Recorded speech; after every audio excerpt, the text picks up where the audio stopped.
The new strain of coronavirus continues to spread from China. The United States has announced that foreign citizens who've been in China in the past 14 days will be temporarily barred from entering the U.S. Australia says it will also refuse entry to all non-citizens arriving from China. So far, 259 people have died from the disease, all of them in China. And there have now been confirmed cases of the disease in more than 20 countries across the world, forcing the World Health Organization to declare a global health emergency.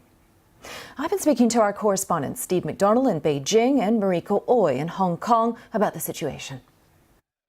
In Hubei province, they've announced an extension of the Lunar New Year holiday.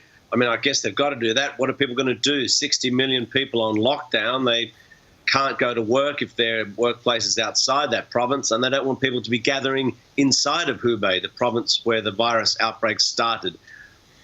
Many more companies have told their employees not to return to work for at least another week, and that's right across China, and that doesn't matter where they've been. They don't have to have been in Hubei province or even in central China at all.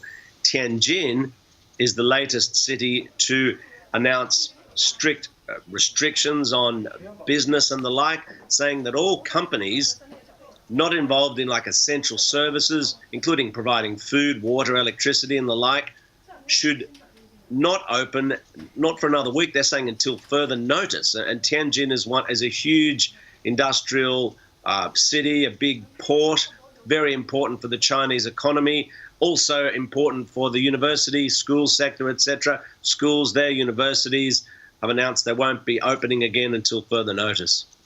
Mariko, just briefly from you, the Hong Kong economy has already been having quite a tough year. Are there any measures in place, do you think, that the authorities will use to try to keep the economy in check?